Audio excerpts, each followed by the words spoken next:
আজকে চলে এসেছি একটা সুন্দর ভিডিও নিয়ে, যেটা আমার দেওরের উপনয়নের ভিডিও। তো দেখো, আমি আমার মামা শ্বশুর বাড়িতে আগের দিন সন্ধ্যাবেলায় পৌঁছে গেছিলাম। গিয়ে দেখলাম এরা ফেসিয়াল করছে।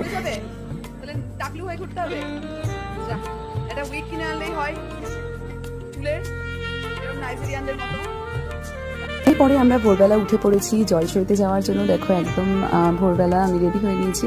এটা আমাদের পুরোনো বাড়িতে। তো আমি ওখানে রেডি হওয়ার পরে সবাই দেখি হলুদ পড়েছে, আর আমি একমাত্র লাল সাদা পরে ফেলেছি। তো যাই হোক, ঠিক আছে, একটু মিসম্যাচ হয়ে গেছে ব্যাপারটা। তো তাও আমাকে খুব একটা খারাপ লাগছিল না, মনে হচ্ছিল। তো তারপর দেখো, আমরা চলে যাচ্ছি জলসইতে।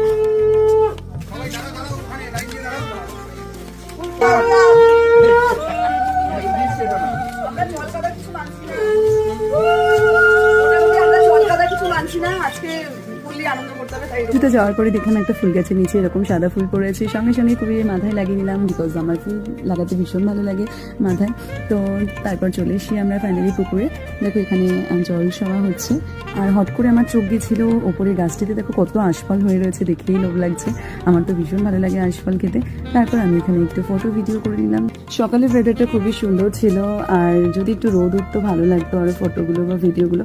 তাও কিছু তো করতেই হবে আমাদের, একটু যেহেতু সাজগোজ করেছি, ফটো ভিডিও তো নিতেই হবে। তো তারপর চলে গেলাম আমরা বিশালক্ষী মায়ের মন্দিরে, যেখানে দেখো পুজো আমরা দিতে গেছিলাম। কারণ প্রত্যেকটা অনুষ্ঠানের আগে সবাই এখানে পুজো দিতে যায়। তো সেটাই আমরা যাচ্ছিলাম। অনেকদিন পরে মায়ের এই মন্দিরটায় আমি গেছি। আমি যখন প্রথম বিয়ে হয়ে আসি তখন আমি এই মন্দিরে নমস্কার করতে গিয়েছিলাম, তাই অনেক স্মৃতি জড়িয়ে আছে এই মন্দিরটা নিয়ে আমার। তো তারপরে আমি মন্দিরে যাওয়ার পরপরই বিশাল জোরে বৃষ্টি চলে এলো। দেখতেই পাচ্ছ, ধীরে ধীরে বৃষ্টি হচ্ছে। ভেবেছিলাম ওখানে কিছু ফটো ভিডিও নেব, তো সেটা আর হয়নি। খুবই বৃষ্টি চলে এসে সবার মনটাও খারাপ হয়ে যাচ্ছিলো যে আজকে অনুষ্ঠান, আজকে এরকম বৃষ্টি হচ্ছে। আর এখানেই মন্দিরের এখানেও ফিরে আসার সময় দেখলাম কত আশফল হয়েছে। দেখো গাছে, পুরো গাছটা ব্রাউন হয়ে গেছে। এদিকে বাড়ি আসার পরে আবার মন খারাপ, মামাম স্কুলে যেতে হচ্ছে, বিকজ মামামের এক্সাম, যেতেই হবে। তো দেখো, মামাকে নমস্কার করে চলে গেল এক্সাম দিতে। এরপর চলে এসছে গায়ে হলুদের পাড়া। তো সবাই জানো যাদের উপনয়ন আছে যে এটা পুরো বিয়ের মতোই নাকি হয়। আমি ফার্স্ট টাইম দেখছি এটা। তো দেখো কত সুন্দর ওকে হলুদ মাখানো হচ্ছিল, ছোট্ট একটা বরের মতন সেজে বসে আছে। আমার দেওরের বিয়ে আছে, তো আমরা গায়ে হলুদ দিচ্ছি। তারপর ফটোগ্রাফারও আমাদের একটু কিছু ফটো তুলে দিল। তারপর আমি চলে এসেছি বাইরে এখানে একটু ফটো ভিডিও নিতে।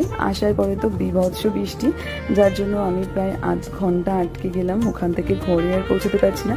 এদিকে তুহিন কি করছিল, চেয়ারগুলো ঠিক করে দিচ্ছিল।